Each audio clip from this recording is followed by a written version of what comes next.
In the interest of time, thank you very much. I want to tell you I am very happy to see such an active audience after all this time. To save time, I'm going to use a parliamentary trick. I'm going to associate myself with the wise and distinguished remarks of my panel, who I am very impressed with hearing all afternoon, and I think they're doing a brilliant job. Now, I am sure that many feel that Camp Ashraf is just a symbol of some sort. Wrong. It's a reality, and it's a manifestation of failure of the world's leadership to do what it's supposed to do about the values we all cherish. But first, I wanted to tell you something that for years, my job has been to identify and find terrorists. Think of that. I see no terrorists here. None. I have been looking closely. Actually, my colleagues tell me there are no terrorists in Camp Ashraf. My colleagues and friends, the FBI, the military, have all said time and again, we are finding no terrorists. Actually, there are terrorists on my lists. They are the current leadership of Iran.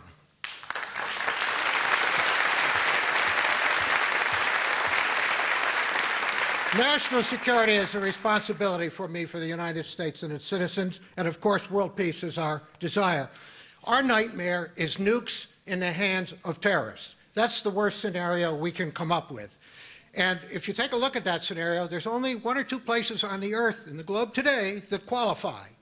That is why we are so concerned about getting to a conclusion soon in Iran, because all of this time that has gone by since we first began to understand their nuclear intent and their capability to getting nuclear capability has been many, many years. And that turns out to have been wasted time, and they are having success.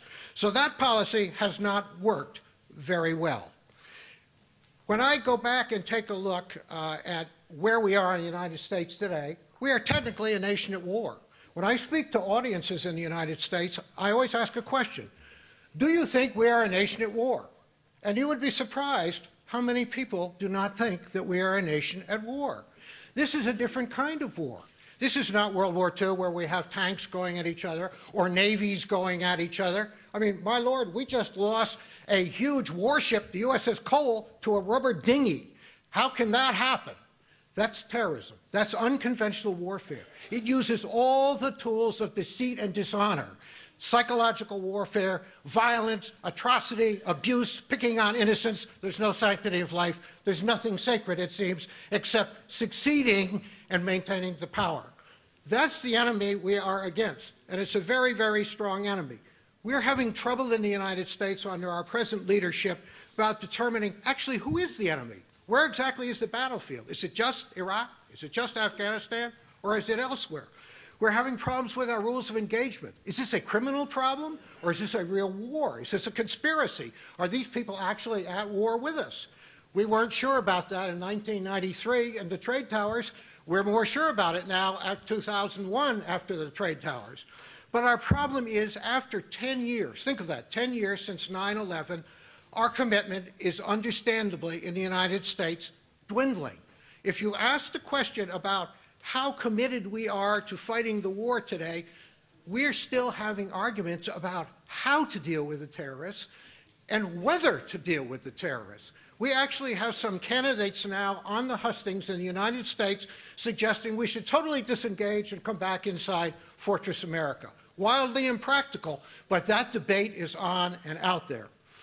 I also want to say, as we go forward, clearly the economy is a huge issue, and it's an important issue for the world, because if our economy fails, it makes more fertile ground for the terrorists. So we have to pay some attention to the economy, but not at the expense of taking our eye off the ball of who these terrorists are and what they're trying to do. I'm going to briefly say the world is sort of a sorry place in the second decade of the new millennium. We just haven't gotten off to a very good start so far in this millennium. I see a spiral downwards toward violence, towards instability in too many places in the globe. It's hard for me to think of a lot of places today that were better off today than they were maybe 12 years ago. So I think we've got a lot of things to consider as the world superpower. Now, I say I am an American proudly, and we are the world superpower. We didn't ask to be. We are not occupiers. We are not imperialists. We are people who are sincerely committed, compassionately committed to the right values of freedom and democracy, and we are willing to share those values and to help others who want those values in ways that we are able to do that. That's who Americans really are. We'd like to be liked, but we'd rather be respected. These are things that, as we go about our business in the global world today, that are on our mind. Why are we not doing the things that we know we should be doing, honoring the things we cherish on a global basis with people who are confronted with problems? I think that the answer probably comes down to a statement I want to read, because I think it's a brilliant one, in a book called Monsoon, recently out by Robert Kaplan. And he said, to a significant extent, American power will depend on how it confronts fanatical enemies who believe more fully than it does. And that is the question now. Do we as Americans fully believe in what we say we stand for? And if we do, we need to act. And so I am going to address your question. What does it take to get America engaged? First of all, it takes leadership.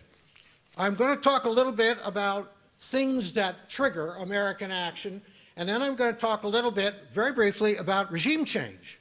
Regime change is a very interesting subject. I think that the answer to your question will come in regime change, but we'll wait and see. What gets us going? What makes America actually commit itself to doing something, committing forces, money, resources, capabilities to problems? Well, first of all, if somebody attacks our homeland, you can bet we're going to react, and we have, and we do. The Brits will remember there was a time back when they came and tried to burn the White House. Actually, they succeeded. Fortunately, the French were there to help us with our own revolution before that, and we were very grateful for the French for that, and we're very grateful for the Brits as allies today. But in fact, they did come and burn our White House, and we chased them out. But we welcome them back all the time now. I think the questions then go to other areas. Will we commit ourselves to deny an enemy a terrorist sanctuary? Well, we just did that in Iraq, so the answer is possibly yes. We're doing it in Afghanistan, so it seems to be yes. We sort of thought about it in Yemen, but we're not there. We sort of thought about it in the Philippines, but we're not there either, and there's a serious problem there. We sort of thought about it in Somalia. We didn't send enough troops, and we got hurt badly. So we learned a lesson. If you're going to deal, you've got to send enough force to do it. The second thing we talked about is, well, will we commit for regional instability? Well, we did that in Kosovo and Kuwait. We actually have been out taking care of other people's business for them, trying to do the right thing. So we do have a track record of getting involved for regional instability. Will we get involved for disruption of commerce? Sure. The American Navy was founded to stop piracy. Here we are 240 years later, and we still got piracy. But we're not using the American Navy to stop it. You've got to ask yourself why.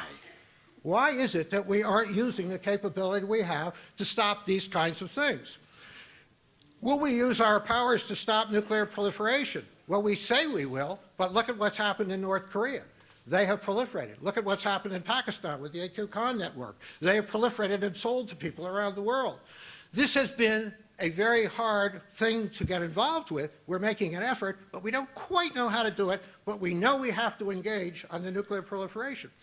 Will we get involved to stop genocide? It is to my great shame that I saw a movie called Hotel Rwanda and thought, where the heck was the United States of America?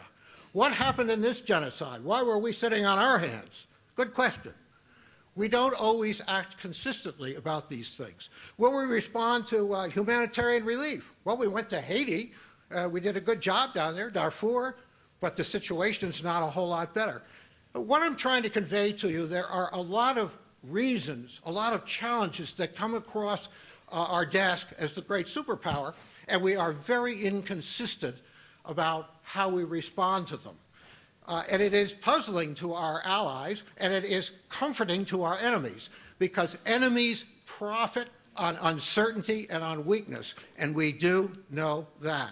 So we have to come to now the question of a possible solution to where we are with our leadership. And this brings me to the subject of regime change. Usually regime change is discussed when we're talking about something going on in perhaps Egypt or perhaps Iran or Yemen, or, you can pick a number of places. Certainly we've talked about Libya, and Tunisia started it.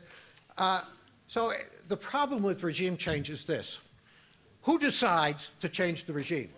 Is that the President of the United States? Is it the UN? Is it the Security Council? Is it a voice from afar? Is it a sign in outer space? I don't know who makes the decision to decide that somebody needs to go. That's a question we haven't resolved. But then the deep question comes, if you decide that and everybody agreed, how the heck do you do it? What do you commit? What forces do you use? And then the last question, which is even more important, what replaces it? Do you end up with something worse than what you started with? Now, I will tell you that the hallmark of the United States of America are peaceful elections and peaceful transfer of power. Sometimes our elections don't look terribly peaceful, but they are, relatively speaking, and we do always peacefully transfer power. The hallmark of despots is to hold on to power, not to let it go. So what do you do to make them let it go? In the United States, we are going to have elections. Elections, democratic and free, are the best regime change process I know, and that is the one we should use if it's necessary. I feel that I will answer your questions on this point now. I think Secretary of State Clinton listens surely to at least two. One would be the President of the United States, and the other would be the people of the United States. And sometimes it is important to make the distinction that the American people and the American administration are not always an entirely tight synchronization. And I believe that is the situation that we have now and we will continue to have on this subject. The questions then about what President President Obama is going to do about this, I think will be a debate issue. I think it's a certainty. The Republican strength is national security and dealing with these problems. Once we get through the Republican primary, I am relatively certain that this issue will become a front and center issue because it symbolizes all of the values that we want to address in this election on national security and human rights. So I think it's a certainty we're going to get there. The four things we have to do immediately, obviously, are ensure that the participating parties protect life, provide for quality of life, and make sure we have a just refugee status for Camp Ashraf. No doubt about that. That's day one. But the second thing we need to do, agree. The Department of State, I have asked twice in my career from an official position, what's the deal? Why are these people on the list? The first answer was a number of years ago, and I was told that there were negotiations going on, diplomatic negotiations. That was many years ago. That may have been true. I've asked more recently, publicly, and I've been told that the answer is we're working on it. Well, we've run out of time, and I think we are right to demand a justification from our Department of State of why the listing is there. And if there is no justification, very clearly there seems to be none, nobody has come up with any, the courts have said there's none, the observers have said there's none, you come to the conclusion they're not going to be able to do anything except delist. And I think sooner the better on that. And finally, as we talk about our government and regime change, I would certainly like to have as much attention possible on those who represent pro-democratic, pro-freedom, legitimate solutions to the problems. And that, of course, would be you and your organizations and the work you're doing. There's an old saying in Washington, if you can't solve the problem, get out of the way before you get to be a part of the problem. And I assure you, the American people are not going to let the United States of America become a part of the problem. We will be part of the solution. Thank you.